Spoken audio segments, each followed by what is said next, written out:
পালাবো না। কোথায় পালাবো? পালাবো না, প্রয়োজনে ফখরুল সাহেবের বাসায় গিয়ে উঠবো। কি জায়গা দেবেন? না হলে ঠাকুর গায়ের বাড়ি আছে, ওই বাড়িতে গিয়ে উঠবো।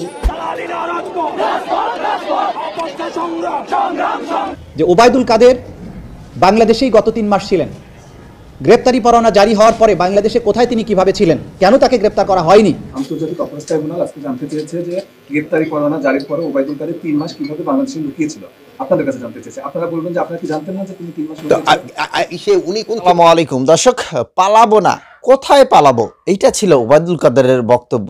3 মাস তিনি দেশে ছিলেন এবং বিশেষ সূত্রে জানা যাচ্ছে যে রাষ্ট্রপতির বাসায় নাকি ছিলেন এই 3টা মাস, এবং শেষ পর্যন্ত তাকে পালাতে সাহায্য করলো কারা করলো, এই ভিডিওতে খুবই বিশ্লেষণ করা হয়েছে এবং ভিডিওতে দেখানো হয়েছে যে কে কে আসলে তাকে সহযোগিতা করেছে বাংলাদেশ থেকে পালানোর জন্য। কথা বেশি বাড়াবো না, আজকের এই ভিডিওটি অত্যন্ত গুরুত্বপূর্ণ। আশা করছি সম্পূর্ণ ভিডিওটি দেখবেন এবং ভিডিওটি শেয়ার করে দেবেন। যারা তাকে পালাতে সহযোগিতা করেছে অবশ্যই তাদেরকে আইনের আওতায় আনতে হবে। নানা গুঞ্জন এবার নিশ্চিতভাবেই জানা গেল 8 নভেম্বর তিনি কলকাতায় পৌঁছেছেন।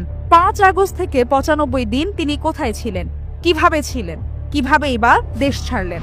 আমি তোমাদের কাছে স্মার্ট বাংলাদেশ।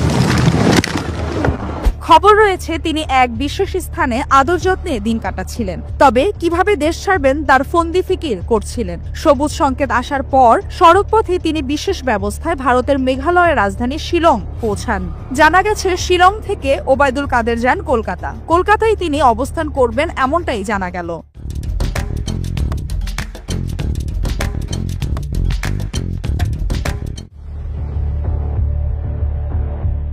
ভারত সরকারের কাছে তার জন্য কেউ লবিং করছিলেন। হাসিনা এক্ষেত্রে অনেকটাই নীরব। আন্দোলন দমাতে ছাত্রলীগই যথেষ্ট। কাদেরের এই মন্তব্যে আন্দোলন আরো বেগবান হয়। পরিণতিতে শেখ হাসিনার পতন নিশ্চিত হয়। এই কারণে হাসিনা কাদেরের ওপর বিরক্ত। তাকে নিয়ে ছাত্র জনতার মধ্যেও ব্যাপক প্রতিক্রিয়া ছিল। আর্ম ফোর্সেসের যারা ট্রেনিং প্রাপ্ত, এই ট্রেনিং প্রাপ্ত অস্ত্র সন্ত্রাসী দিয়ে আমাদের সাধারণ শিক্ষার্থীরা যারা টেবিলে লাইব্রেরিতে পড়াশোনা করে তাদের উপরে হচ্ছে আক্রমণ চালিয়েছে। আমাদের একটা দীর্ঘমেয়াদী পরিকল্পনা করে নেক্সট দিন থেকে মাঠে নামতে হবে, কারণ আমাদের সাথে যেটা শুরু হচ্ছে এটা কখনো আমরা প্রত্যাশা করি না। আন্তর্জাতিক অপরাধ ট্রাইব্যুনাল ওবায়দুল কাদের কিভাবে দেশ ছাড়লেন সে বিষয়ে সরকারকে ব্যাখ্যা দিতে বলেছেন। সামাজিক যোগাযোগ মাধ্যম সহ রাজনৈতিক অঙ্গনে বিষয়টি নিয়ে তুমুল সমালোচনা হচ্ছে। তবে সরকারের পক্ষ থেকে বলা হয়েছে ওবায়দুল কাদের এতদিন দেশে ছিলেন, সে সম্পর্কে সরকারের কাছে কোনো তথ্য ছিল না। সরকার জানতে পারলে তাকে গ্রেফতার করত। ওবায়দুল কাদের বাংলাদেশেই গত 3 মাস ছিলেন, গ্রেপ্তারি পরোয়ানা জারি হওয়ার পরে বাংলাদেশে কোথায় তিনি কিভাবে ছিলেন, কেন তাকে গ্রেপ্তার করা হয়নি, বা তিনি কিভাবে পরবর্তীতে বাংলাদেশের সীমান্ত অতিক্রম করেছেন, এই ব্যাপারে আইন শৃঙ্খলা রক্ষাকারী বাহিনীর কাছে একটা ব্যাখ্যা চাওয়া হয়েছে। একইভাবে মন্ত্রিপরিষদের সদস্য যারা আছে ওবায়দুল কাদের সহ বাকিদের ব্যাপারে যারা গ্রেপ্তার আছে, ডক্টর আব্দুর রাজ্জাক যিনি আগের দিন পর্যন্ত এখানে ওয়ারেন্ট ইস্যু হয়েছিল, প্রোডাকশন ওয়ারেন্ট, তাকে আজকে গ্রেপ্তার দেখানো হয়েছে এবং তাদের ব্যাপারেও তদন্ত কার্য চলমান আছে। এবং এই মন্ত্রীদের মধ্যে বিশেষ করে 2-1 উপদেষ্টা যারা গুমের সাথে জড়িত ছিলেন, যারা গুমের মধ্যে 2-1 জনকে ছাড়ানোর ব্যাপারে ভূমিকা পালন করেছিলেন এবং তাদের এই গোয়েন্দা সংস্থাগুলোর যারা সম্পৃক্ত ছিলেন, তাদের সাথে গুম কমিশনের ইন্টারভিউর মধ্য দিয়ে এটা দেখা গেছে যে প্রধানমন্ত্রী হাসিনার নির্দেশে যে তাদেরকে রাখা হয়েছে, তারা তার ইচ্ছা এবং অনিচ্ছায় কাউকে আটক রাখা বা ছাড়া হতো, সেগুলো গুম কমিশনের তদন্তে আমরা পেয়েছি। এই বিষয়গুলো নিয়ে আমরা এই তদন্ত করছি এবং এগুলোর রিপোর্ট একসাথে আসবে এবং সব কিছুর বিচার একসাথে হবে। পাশাপাশি আমরা আদালতের আজকে দৃষ্টি আকর্ষণ করেছি যে ওবায়দুল কাদের বাংলাদেশেই গত 3 মাস ছিলেন, গ্রেপ্তারি পরোয়ানা জারি হওয়ার পরে বাংলাদেশে কোথায় তিনি কিভাবে ছিলেন, কেন তাকে গ্রেপ্তার করা হয়নি, বা তিনি কিভাবে পরবর্তীতে বাংলাদেশের সীমান্ত অতিক্রম করেছেন, এই ব্যাপারে আইন শৃঙ্খলা রক্ষাকারী বাহিনীর কাছে একটা ব্যাখ্যা চাওয়া হয়েছে এবং সেটা 15 দিনের মধ্যে যাতে এই ব্যাখ্যা দেওয়া হয় সেটা জানানোর জন্য আদালত নির্দেশ দিয়েছেন। একই সাথে অপরাধের নিউক্লিয়াস শেখ হাসিনা, তিনি তার গ্রেপ্তারের ব্যাপারে যে আমরা ইন্টারপোলের মাধ্যমে রেড নোটিশ জারি করা, আদালতের যে গ্রেপ্তারি পরোয়ানা সেটা কার্যকরের কি ব্যবস্থা, এবং ভারতের সাথে সম্পাদিত যে অপরাধীর বহিঃসমর্পণ চুক্তি অর্থাৎ এক্সট্রাডিশন ট্রিটি, সেই অনুযায়ী কতদূর ব্যবস্থা নেওয়া হয়েছে সেটা জানার জন্য আদালত পরবর্তী 2 সপ্তাহের মধ্যে একটা প্রতিবেদন চেয়েছেন। মোটা দাগে আজকে এটাই ছিল আজকে কোর্টের প্রসিডিংস।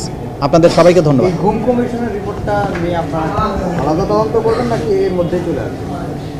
ঘুমের ব্যাপারে তো আমাদের তদন্ত সংস্থা অবশ্যই আলাদাভাবে তদন্ত করবে, কিন্তু যেহেতু রাষ্ট্র কর্তৃক গঠিত একটা কমিশন, সেখানে একজন বিচার বিভাগীয় ঊর্ধ্বতন বিচারপতির নেতৃত্বে এই কমিশনটা হয়েছে এবং এই ডকুমেন্টটা একটা অফিসিয়াল ডকুমেন্ট। কাজের এই ডকুমেন্টটাকে আমরা অফিসিয়াল ডকুমেন্ট হিসাবে আমাদের এই আইনে অ্যাডমিসেবল হবে, এই তথ্য প্রমাণ হিসাবে এটা গ্রহণযোগ্য হবে।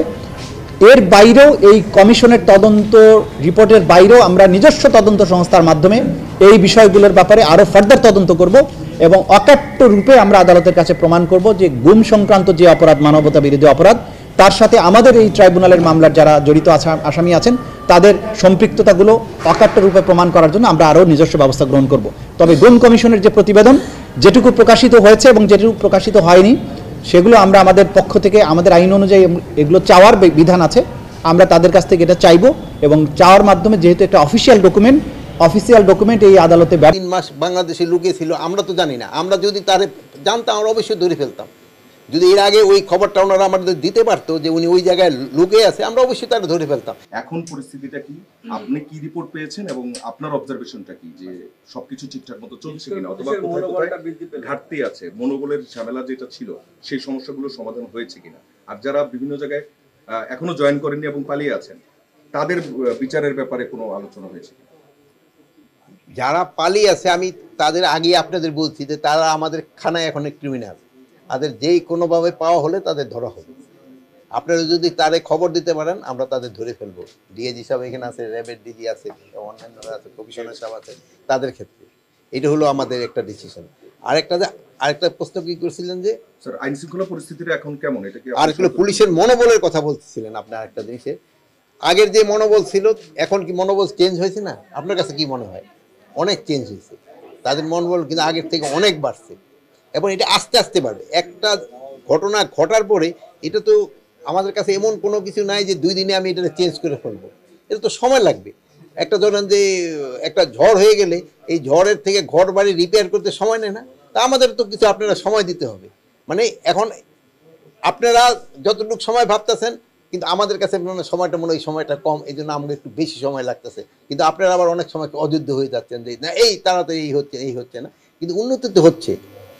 স্পেসিফিক একটু বলবেন যে আন্তর্জাতিক অপরাধ ট্রাইব্যুনাল আজকে জানতে চেয়েছে যে গ্রেপ্তারি পরোয়ানা জারির পরে ওবায়দুল কাদের 3 মাস কিভাবে বাংলাদেশে লুকিয়েছিল, আপনাদের কাছে জানতে চেয়েছে। আপনারা বলবেন যে আপনারা কি জানতেন না যে তিনি 3 মাস লুকিয়েছিলেন? উনি কোন থেকে জানলো যে 3 মাস বাংলাদেশে লুকিয়েছিল? আমরা তো জানি না। আমরা যদি তারে জানতাম আমরা অবশ্যই ধরে ফেলতাম।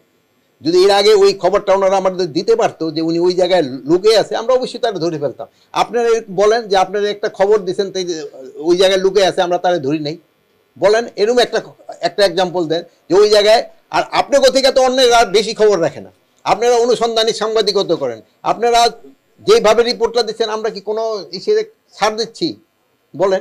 এখন অনেক ছিলেন এটা সরকার জানতো না, যদি জানতো সাথে সাথে সে অ্যারেস্ট হয়ে যেত যদি তার লোকেশন জানা যেত। স্যার আমি রিলেটেড একটু প্রশ্ন করতে চাই আন্তর্জাতিক অপরাধ ট্রাইব্যুনাল থেকে। আমি যেহেতু আন্তর্জাতিক অন্যটা আমার রেফার করে যেহেতু আমি ওনারটা জানি না এখন বলতে। স্যার 5 তারিখের পরে অনেক আইন শৃঙ্খলা রক্ষাকারী বাহিনীর সদস্যরা তারা কাজে যোগও দিয়েছিল, কিন্তু যখন মামলা হলো তখন তাদের অনেকে আসলে এখান থেকে পলাতক হয়েছে। এখানে আইন শৃঙ্খলা বাহিনীর কোনো দুর্বলতা আছে কিনা? কাজে যোগ দিছিল তারপরে পালিয়ে গেছে এই সংবাদটা অবশ্য আমার কাছে এরকম খুব একটা নাই যারা কাজে যোগ, বাট তারা কাজে যোগই দেয়নি, তারা বেশিরভাগ কাজে যোগই দেয়নি। যেমন ধরেন আপনি দেখেন এই আগে সরকারের যে প্রাইম মিনিস্টার ছিল ওনার আত্মীয় স্বজনের 16টা এমপি ছিল, উনি কিন্তু আগে সব কটারই ভাগাই দিছে, সব কটারই কিন্তু উনি আগে ভাগাই দিছে। মানে ওইরকম তো এই দিন ক্ষেত্রে হয়েছে, এরা আগেই চলে গেছে, এরা তো বুঝতে পারছে যে আমরা তো ধরা খেয়ে যাবো। স্যার শেখ হাসিনাকে ফিরে আনার বিষয়ে ইন্টারপোলের সাথে যে পদক্ষেপ নেওয়া হয়েছে সেটি কি পদক্ষেপ নেওয়া হয়েছে? ইন্টারপোলে তো আমরা লিখছি, ইন্টারপোলের ক্ষেত্রে আমরা তাদের এই আইজি সাহেব থাকলে আরো আপনার ভালোভাবে বলতে পারতো, আমরা কিন্তু তাদের অলরেডি আবার রিমাইন্ডার দিয়েছি, যেহেতু এটা একটা পাবলিশ হতে হয়, যেটা এখনো পাবলিশ হয়নি আমরা কিন্তু তাদের টাইম টু টাইম অবহিত করতেছি যে এটা তাড়াতাড়ি তোমরা পাবলিশ করো। ইন্টারপোলকে টাইম টু টাইম আপনারা অবহিত করতেছি, যেটা আমরা তো অলরেডি পাঠিয়ে দিছি। স্যার একটু বলবেন, আপনারা বারবার বলছেন এই যে গায়েবানা মামলা যারা আসলে জায়গায় ছিল না, স্পটে ছিল না, বিদেশে ছিল, আমি নিজে এখন কাজ করছি সেটা নিয়ে, অনেক ডিসেম্বর থেকে তারা বিদেশে, তারা 5 আগস্টের মামলায় পড়েছে। আপনারা বলছেন যে কিছু হবে না, কিন্তু তারা তো ফেরারি, তারা দেশে আসতে পারছে না, যারা দেশে আছে তারা লুকিয়ে আছে। আপনারা কিভাবে আশ্বস্ত করবেন যে আপনারা সুস্থভাবে চলাফেরা করলে কিছু হবে না? এরা তো দিন শেষে ভুক্তভোগী। শোনো, আমরা আপনাদের মাধ্যমে আবার আজকেও আশ্বস্ত করতে চাই, যেটা আমরা এটা কিন্তু আপনাদের মিডিয়া দিছি, একটা বিজ্ঞপ্তি আকারেও আমরা কিন্তু এটা দিছি। প্রথমে এইভাবে আমার পিয়ারও আছে না এখানে, না বিজ্ঞপ্তি আকারেও দিছি। এটা নিয়ে কিন্তু আজকে অনেকবার আলাপ হয়েছে। এখন এটা আপনারাও আশ্বস্ত করেন, আমরাও আশ্বস্ত করি যে যারা দোষী না তাদের কোনো কিছুই হবে না।